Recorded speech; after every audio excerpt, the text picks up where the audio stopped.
ওয়ালাইকুম এভরিওয়ান, আবারও ছাদে চলে আসলাম আজকে বিকেলটা উপভোগ করতে। ওই তো দেখেন আমার ছেলে কি করছে। তাছাড়া সবাইকে আসসালামু আলাইকুম বলে দাও। সবাই থাকেন। ওকে নিয়ে একটু নিচে হাঁটতে গিয়েছিলাম, তাই বেলাটা পড়ে গেছে। বেশিক্ষণ ছাদেও থাকবো না, দোকানে গিয়েছিলাম। আর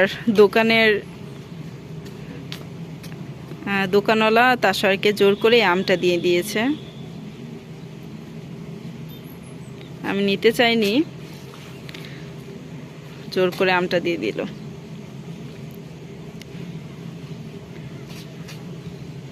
আব্বু এদিকে তাকাও, আসো এখানে আসো, মাটি ধরো না।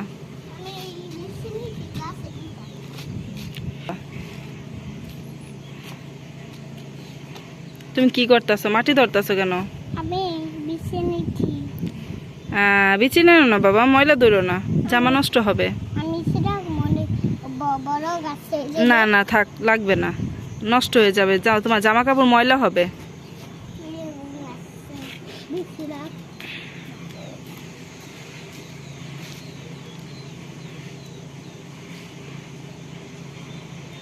আজকের বিকেলটা কে কিভাবে কাটালেন কমেন্ট করে জানাবেন।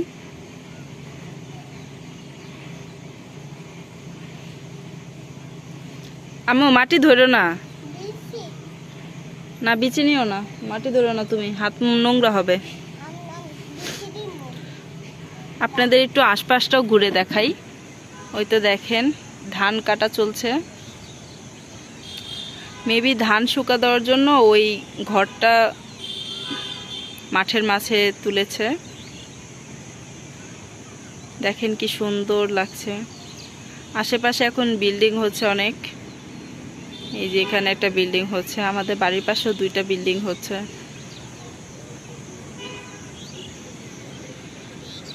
ওই তো এখান থেকে ক্যান্টনমেন্ট দেখা যাচ্ছে। আমরা আউটে বাসা নিয়েছি। এই পাশটাতে দেখেন ধান ক্ষেতগুলো কত সুন্দর লাগছে। ওই পাশে আরো অনেক ক্ষেত আছে, এগুলো সবই ধান ক্ষেত।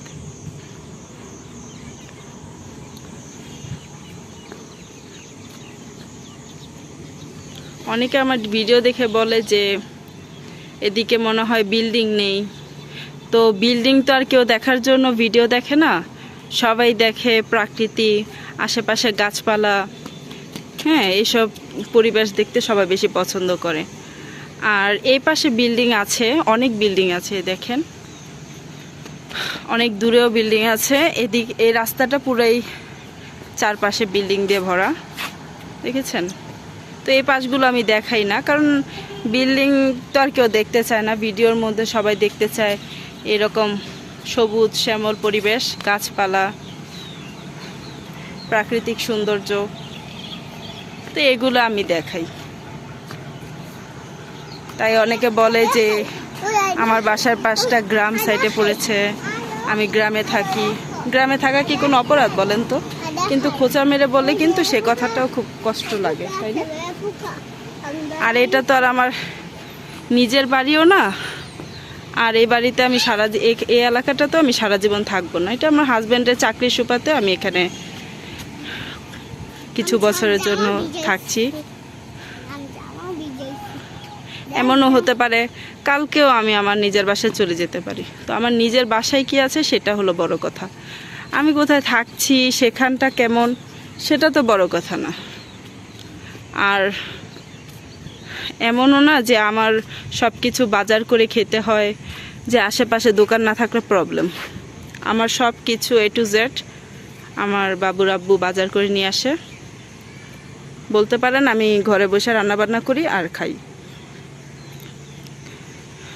আর সে যখন চাকরি সুবাদে দূরে কোথাও যায়, সেটা তো অবশ্যই আমার স্যাক্রিফাইস করে নিতে হবে। তারপরও সে অনেক সচেতন, সে বাজার সব করে তারপরে দিয়ে যায়, যেন আমার বাহিরে বেশি বের না হতে হয়। আর আল্লাহ রহমতে মাসের শুরুতে আমার সব কিছু বাজার করা হয়ে যায়। সারা মাসে সবজি ছাড়া আর কিছুই আমার কিনে খেতে হয় না। তো এই যে তাসার কিন্তু ছাদে আসলে নিচে আর যেতে চায় না, এই যে দেখেন এখন বলবো তাসো আসো চলে যাই। না কেন? আসো চলে যাই। আমি গাছ বুনবো। না গাছ বোনা লাগবে না, রাত্র হয়ে যাচ্ছে, আসো চলে যাই। না গাছে পানি দেওয়া লাগবে না, এখন নিয়মিত বৃষ্টি হচ্ছে, এখন গাছে পানি না দিলেও হবে। আসো চলে যাই। বাবা তুমি একটা বিষয় জানো, গাছে কিন্তু অতিরিক্ত পানি দিলে গাছের গোড়া পচে যায়, বুঝছো? তা গাছটা আরো নষ্ট হয়ে যায়। হ্যাঁ অতিরিক্ত কিছু, যেমন তুমি বেশি কিছু খাওয়ার পরে কি তোমার অনেক অস্বস্তি লাগে, পেট ব্যথা করে, ওই রকম গাছকে অতিরিক্ত বেশি পানি দিলে, আবার একেবারে পানি না দিলেও গাছ মারা যায়, বুঝলা? এদিকে তাকাও তো বাবা, আসো চলে যাই। দেখলেন বাসায় নিচে যাওয়ার কথা বললে এই যে এরকম করে। আর দুপুরে ঘুমায় না, বিকালে ছাদে নিয়ে আসবো দেখা দুপুরে ঘুমাইতে চায় না, আম্মু ভাবে যে দুপুরে ঘুমাইলে যদি আবার নিয়ে নিয়ে না আসি। আম্মু কি আম্মু? আম্মু আমার ম্যাকেস কিনার বাবা দিয়ে আমার ম্যাকেস দেয় না। ম্যাকেজ দেয় না দাদু? না আচ্ছা কিনে দিব নে। আর তুমি ম্যাকেস কিনা দাও নিচে বাচ্চাদের যে কত রকমের কথা। আচ্ছা ঠিক আছে, সবাইকে আল্লাহ হাফেজ দিয়ে দাও। আল্লাহ হাফেজ। সবাই ভালো থাকবেন, সবাই ভালো থাকবেন। আমার জন্য অনেক অনেক দোয়া করবেন। আমার লগে দোয়া করবেন।